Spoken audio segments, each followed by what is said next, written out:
Antiques used to fascinate only the most stodgy and stuffy of art collectors. But now, with all of the newspapers and magazines and brochures of antique shows happening all over the country, both in cities and country villages, and in seasons all through the year, we can see that the antique world has really grown audience-wise. Today, Art Talk highlights antiques as art. I am Rona Rutchik, your host for Art Talk today. We will look at antique objects, we will talk with experts in the field, and we will discuss what characteristics allow antiques to be a part of the art world. Tricia McElvoy Broderick has come from New Hampshire, her home, to be with us today to help us talk and get an insight onto the world of antiques. Tricia, if antiques are art objects, how like a curator for an art show is your job as a manager of an antique show? I think my job running antique shows is to put together a variety of dealers that will exhibit from all parts of the antiques business, not just paintings as an art form, but we have dealers in furniture, glassware, silver, rug dealers, and every form that you see can be translated into some art design, which you see in patterns in almost everything that's created. I try and choose dealers that are from different parts of the United States to try and add a variety of different styles and interests. We have a dealer from Newmarket, Maryland this year that will be exhibiting garden furniture and ceramics. There's many different choices.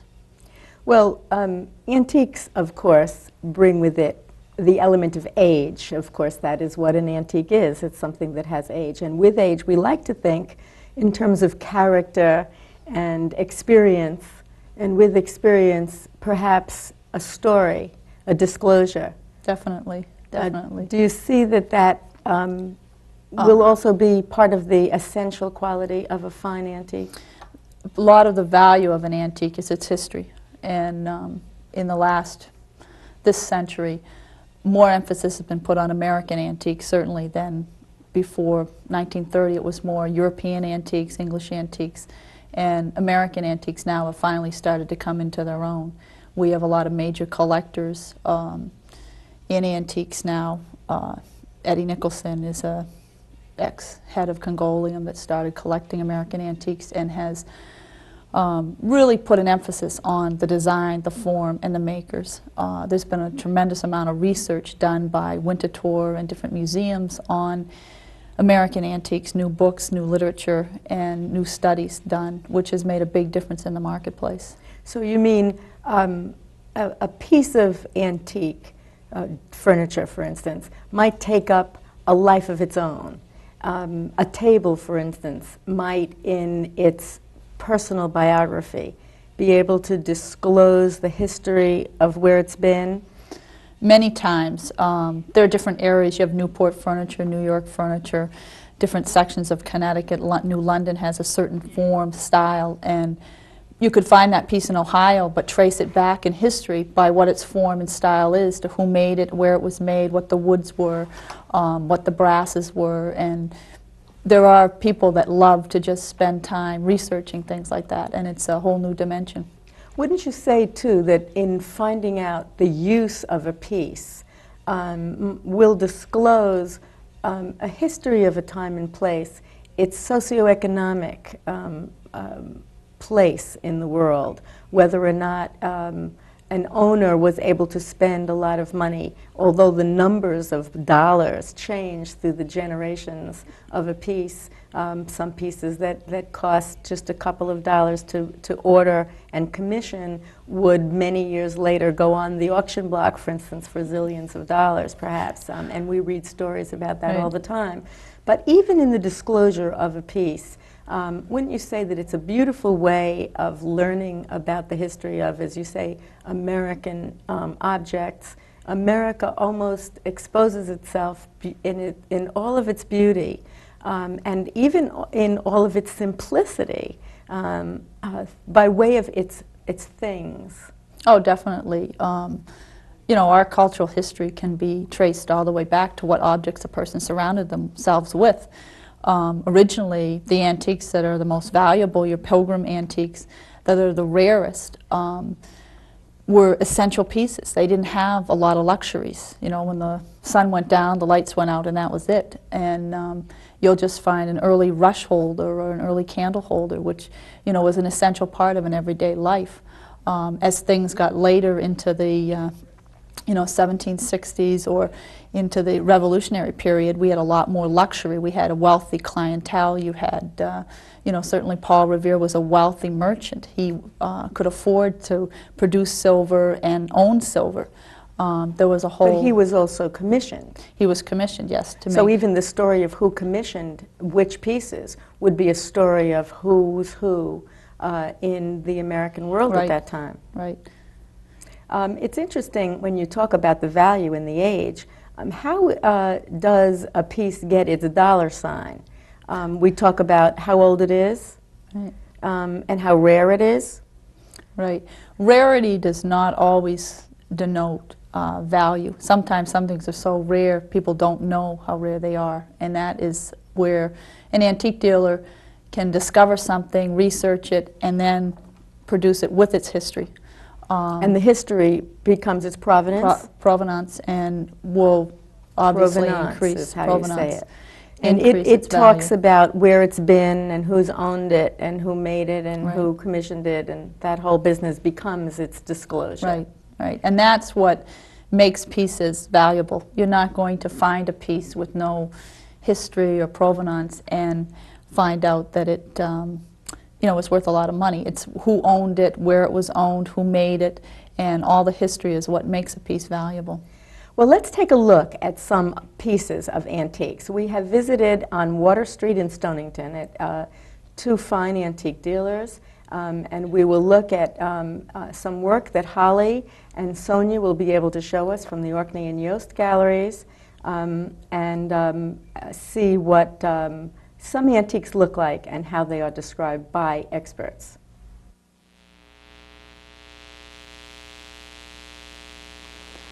We have a wide variety of antique objects in the shop, but I've chosen three that I think are particularly interesting. To start with, we have an Indian basket. It's from the Apache tribe. It's circa late 1700s, and it's in very good condition, as you can see. And because of its condition, I would say the value on this would be about $750. It's a very collectible thing. Next, I chose this China Trade lacquerware sewing box. It also is from the early 1800s. It's in beautiful condition, and what's really interesting about this piece is it has a lot of its little ivory sewing attachments still intact. Places for thread. They're just really beautiful little ivory, all hand-carved pieces. And the value of this piece is placed at about $1,500. There again, that would be because of its very excellent condition. Another piece that I thought was really interesting and very decorative is this Bombay commode. It's made of rosewood, which is extremely heavy. It's very intricately carved. It's Portuguese. The drawers, all the decorations on it are original. These are silver. But a lot of work went into this piece, and it's a very rare form. And because of its rare form, the value placed on this commode would be $15,000. Well, we just talked about three pieces that I thought were very interesting in our shop, but what I want to come to is this piece. This is my favorite piece. This is a linen press. It is made of cherry, and it has some beautiful inlay in it. It's quite, proportionally speaking, it's a very beautiful piece as far as its proportions go. It's an original state of preservation. The finish and the brasses are all original. which help add to the value of this piece. It's a completely different piece from the piece we just looked at before, the Bombay chest. That was a very ornate piece. It was a continental piece.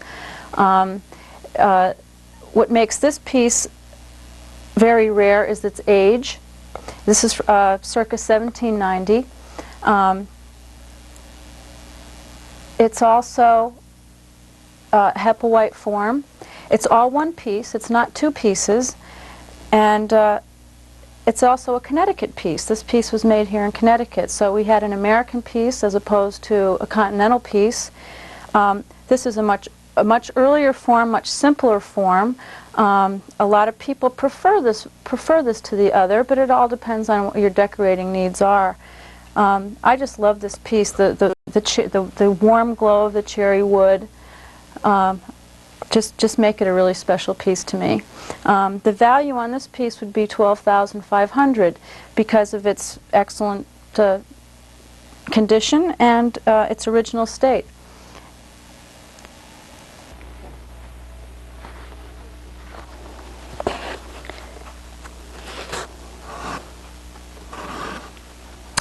I am working on an antique Senna, and what I'm doing is I'm just overcasting the edges.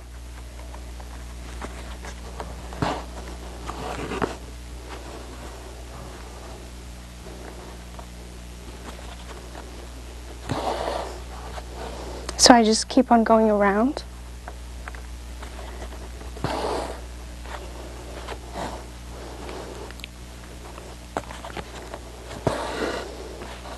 What probably happened to this rug was maybe a vacuum cleaner. So the wool on the edges, like over here, is gone. So I'm just putting that in.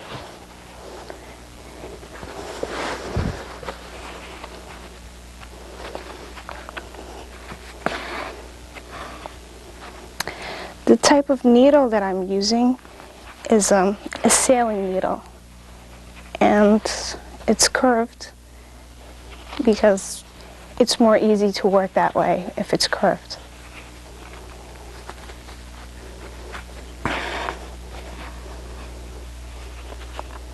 This is a very simple repair. Once you start repairing holes, then that gets very complicated because you actually have to rebuild the foundation. So this is a very easy repair.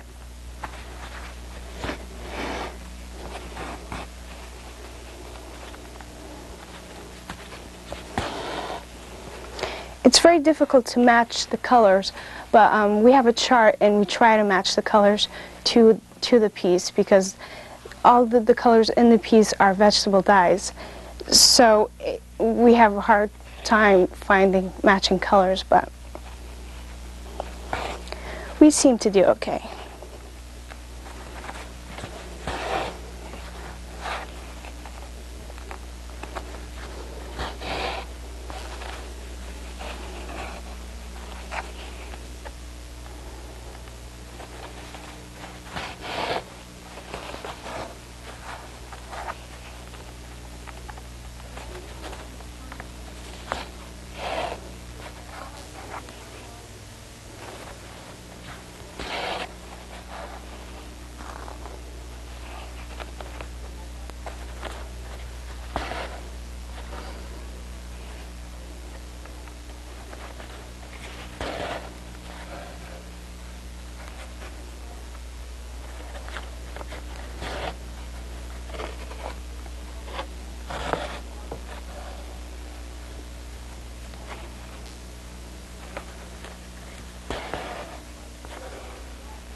The rug that we're looking at right now is a Bijar. It's from the 1920s. It's 3.7 by 5.3. It's very formal and it's a floral design, which is characteristic of very formal rugs. This piece is very tightly woven, and there's a lot of detail.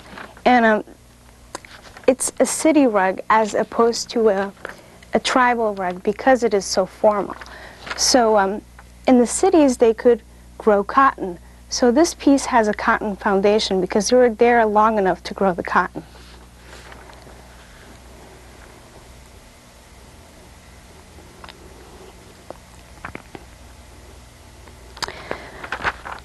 On this piece, the bijars, we can find small scatter bijars and large room-sized bijars.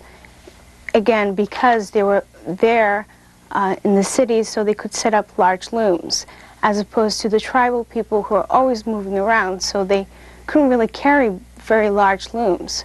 So we usually find tribal rugs in small sizes, as opposed to like room-size rugs. Bijars are known as the iron rug because they're so finely woven and their wool is very good. So their construction maintains the rug in excellent condition for well over a century. And that's how they're nicknamed the iron rug. The next rug that I'm going to talk about is a tribal piece. The rug that we're looking at is a Kurdish Northwest Persian. It's 4'1" by 6'9". This is a tribal piece, and it's very dramatic and geometric. And those are the types of things that characterize a tribal piece. The geometry, it's very dramatic and geometric. This rug would be constructed by a family, so a family would work on the rug together, and the way that they would decide on what colors to use and what design to weave would actually be through a chant. So the chant would be passed down from generation to generation, and in the chant they would tell when to switch colors and what kind of design to weave, which is very interesting. This piece, as you can notice, has a very distinct color variation from brown to a whitish color. That is, we believe that was planned, but in many rugs, it's not as dramatic, but it's there. And this is actually called a brage, and it's just a variation of color. And that happened because they're vegetable dyes. So when they would dye the wool and put it out to dry, the sun would absorb it at different rates, leaving different shades of the same color.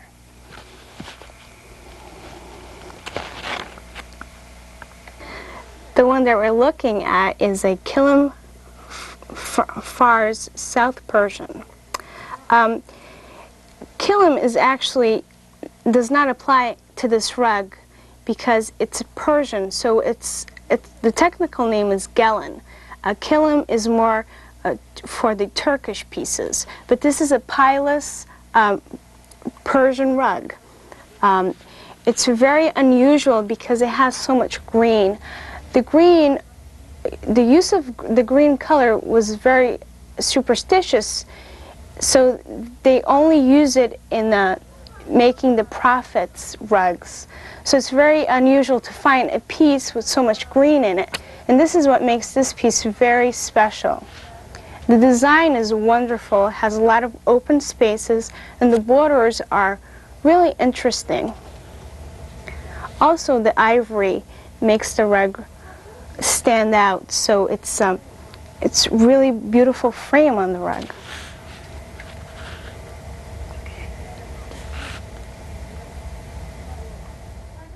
There were a lot of valuable things in those few moments that we saw, Tricia, and different kinds of prices and all.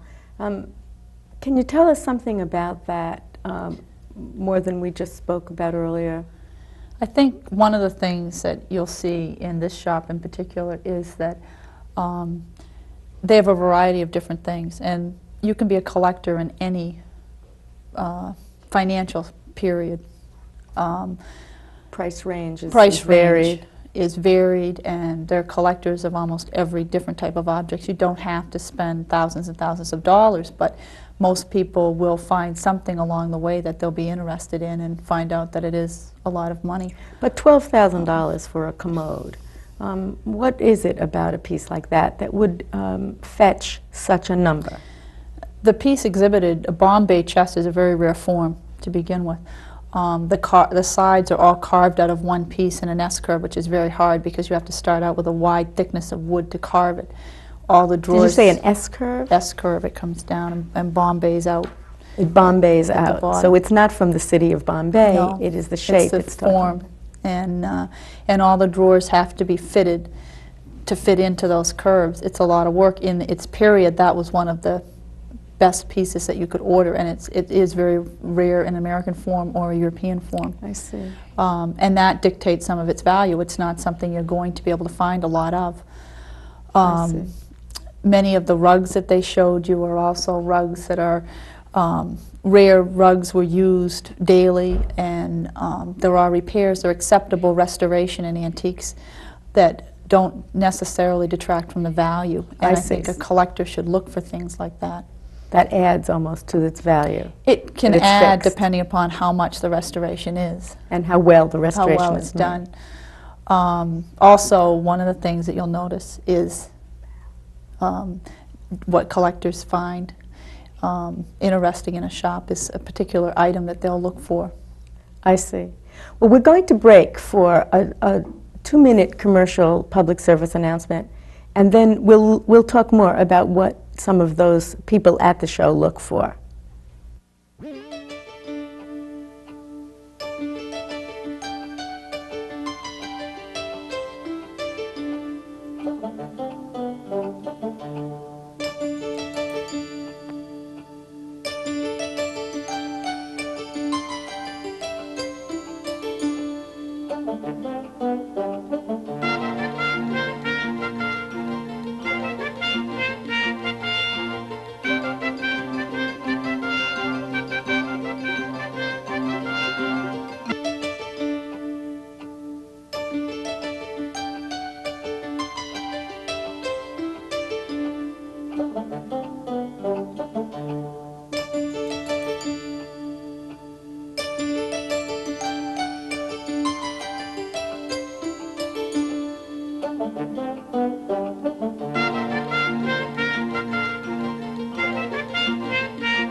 Art is a process that fills our lives. See it, enjoy it. This public service announcement is brought to you by the Griffis Art Center, New London, Connecticut. Tricia, you started to talk about your audience and what they might be thinking or looking at when they're perusing antiques. Who are they, these people at an antique show? Most of the shows, especially in this area, are people that have collected for years, or they've been brought up in a family with antiques. There are a lot of new young collectors that are getting interested, partly because a lot of colleges are offering art history courses, American social science courses, and there's a lot more interest in it. We have Yale has a very, very good program in that, American Studies, and we're trying to draw those people in that are looking for, just collectors that are looking for specific items, or people that are just getting interested in antiques. And we try and cover all those markets by offering something for everyone. Well, what do they know? Do they have to be people who have taken courses and can identify styles? No, not at all. There are many people that come into an antique show and sometimes it's their first show. We offer gallery walks where we have dealers that take them around and will educate them.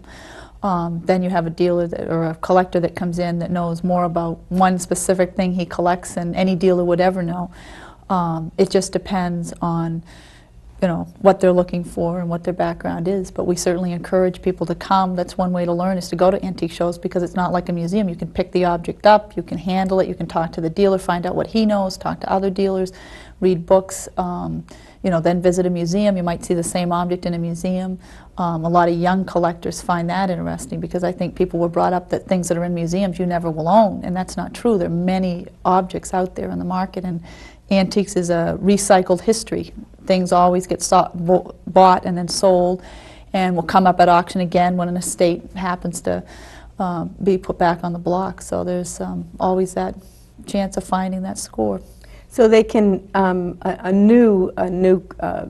someone who's not yet a collector, but a new interested person, could go to an antique show and look around and ask a lot of questions and maybe even touch things and not even buy anything. Definitely. And perhaps that's the way one should start. Is that it? Just Definitely. You should ask questions. Pick one area that you're interested in, whether it's silver, it's glass, and read about it. Then start going to antique shows and just looking and talking. Well, maybe you want to look sharing. first. You maybe don't even know Right, what might interest right. you. It just may be a rainy day or a Right. cold winter day, and you might find that there is an antique show going on nearby. Yeah. And so just go and visit it, and don't feel that you have to be really a know-it-all to belong. No, it's... You can feel comfortable, just Oh, dealers are always interested in sharing their knowledge and telling you about things, and many people have come into antique shows and said, oh, my grandmother had one of these, and they didn't know what it was used for. And the dealer will tell them, and they may have just kept it because it was in the family, and then they become interested and start collecting that type of object.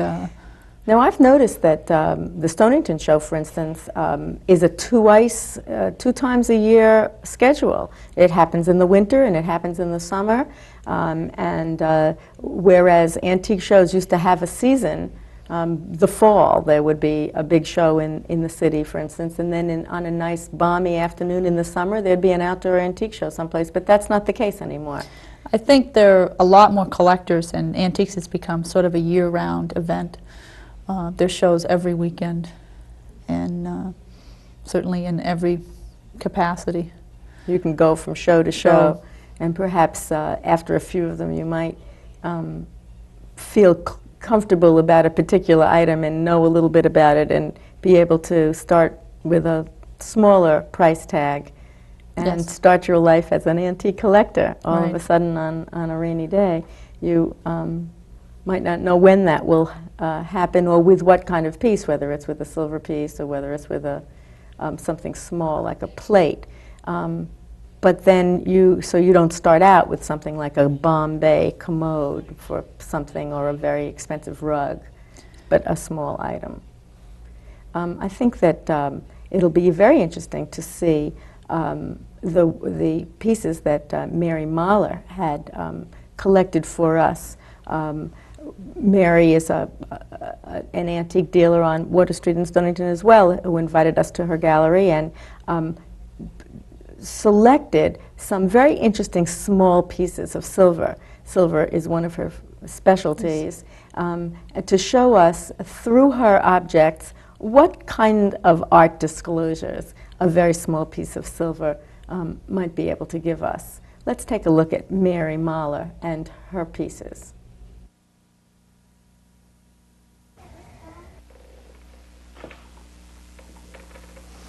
Good afternoon. I'm very happy to have Rona here this afternoon with us, and I'm going to discuss some of the few pieces of silver that I have on the table. Now, the first group I'm going to talk about is this tea set. It's a silver-plated tea set from an old Norwich family, and it's made by Reed and Barton, and the unusual part about it is the chocolate pot. Most tea sets do not have a chocolate pot, but this has the tea urn, it has the coffee pot, it has the teapot, the chocolate pot, the creamer, the sugar, and the waste bowl. And we have a little friend with us, and this is Blue. He also belongs in the shop, and he's never broken a thing, which we're very happy about.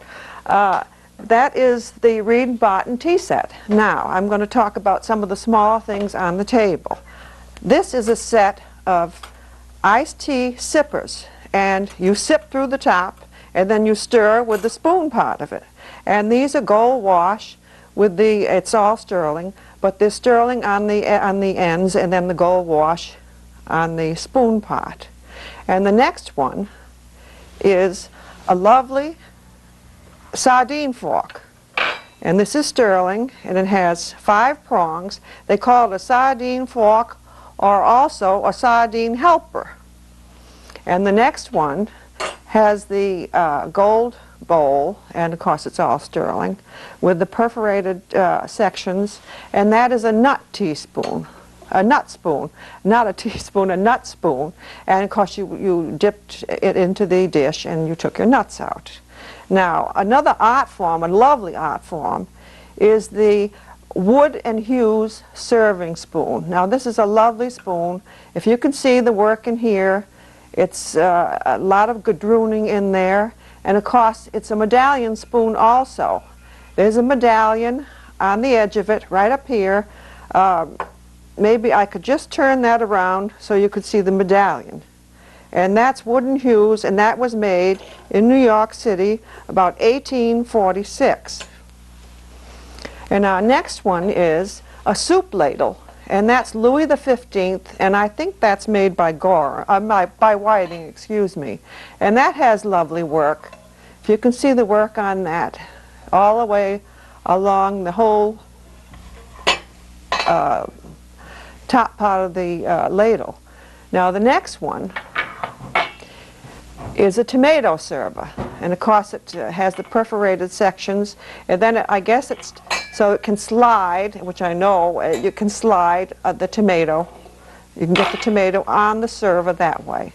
And our next one is a repose pattern, and that's Kirk silversmith. And it's a very intricate pattern, if you can see that on the spoon, and of course it's a sugar shell, and it's in the form of a shell. But the work on that is quite intricate. As you can see, there are flowers, there are leaves, well, different types of flowers, leaves. It's a very beautiful piece. Now, this spoon is most unusual. I'm going to open it up so that you can see that. And that's what's called a medicine spoon. It's got a tablespoon on one end, and then it's connected with a teaspoon on the other end.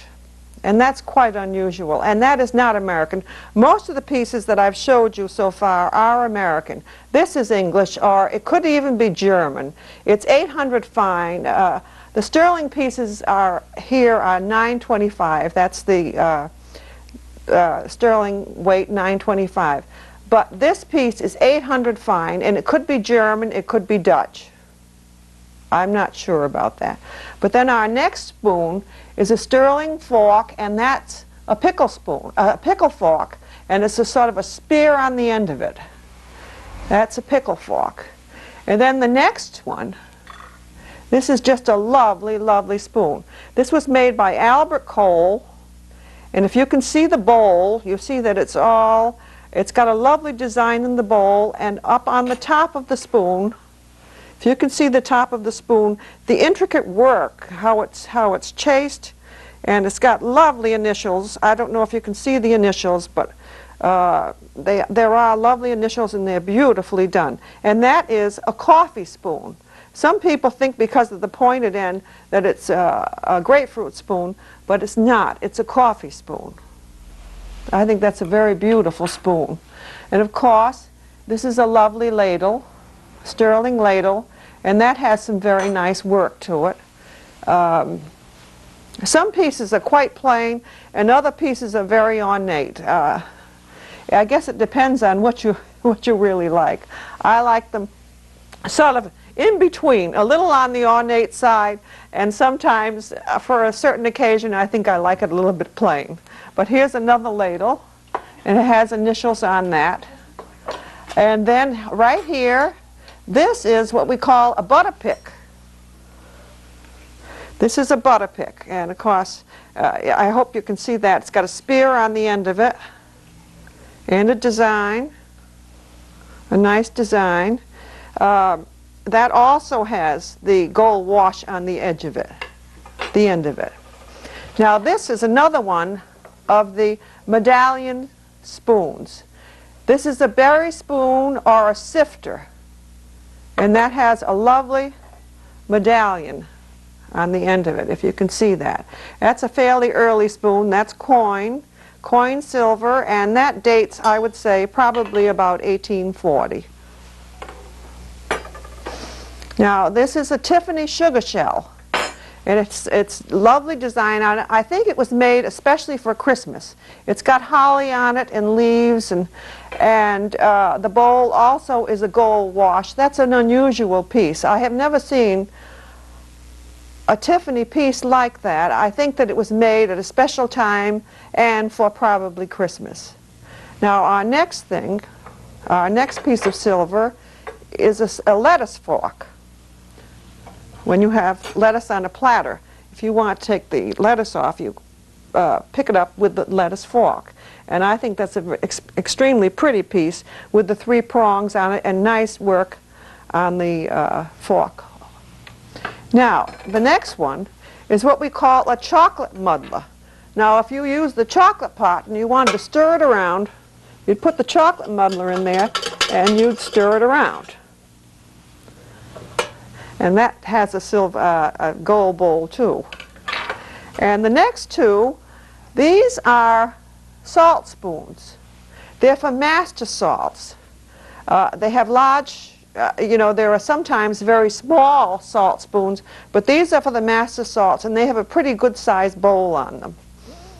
Now, in the front,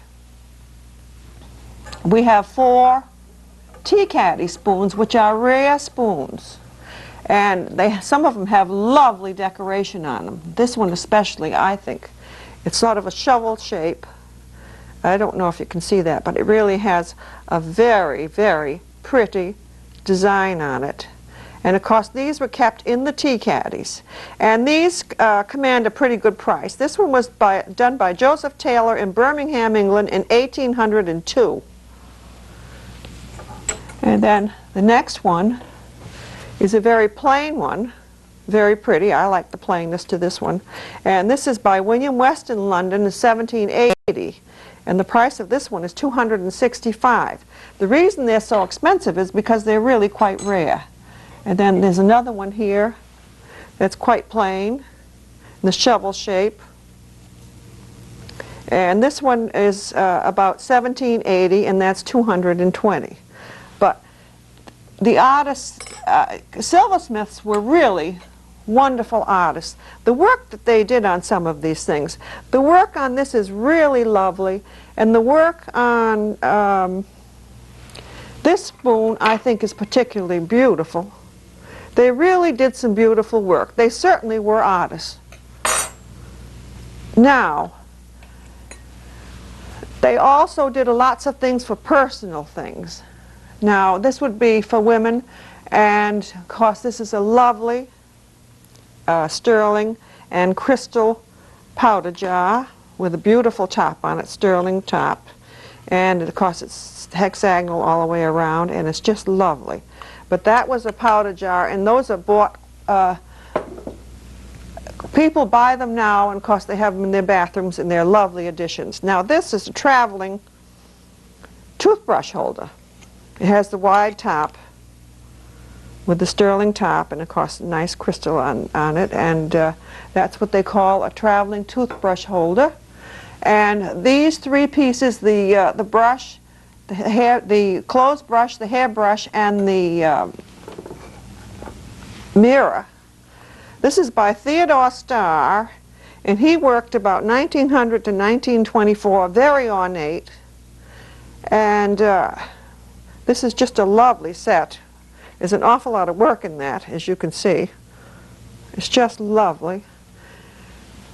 And there were many other things. They had clothes brushes, they had hat brushes, all types of different things, personal things.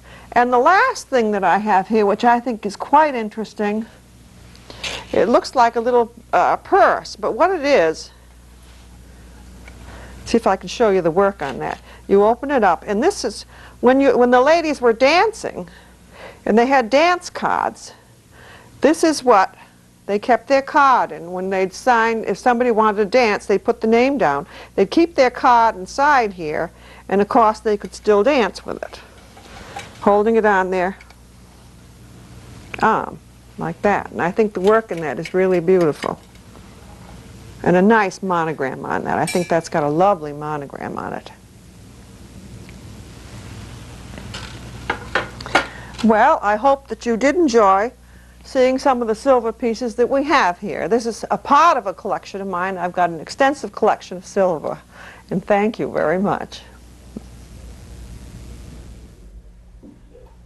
Well, we've seen in these just few minutes some wonderful antiques, and antiques of different price range, and styles both plain and fancy, and useful and as well as decorative. So we would invite all of our guests, our viewers, to visit an antique show whenever and however soon you can find one in your neighborhood. Tricia, one more kind of thing for our visitors to do at an antique show? I think a young collector, when they choose what they're interested in collecting, should seek out dealers that specialize in that and find your mentor. And as you'll see from meeting Mary, that there are a lot of characters in the antique business. And what the dealer is and what their knowledge is and their background also adds to the value of an antique. Who owned it?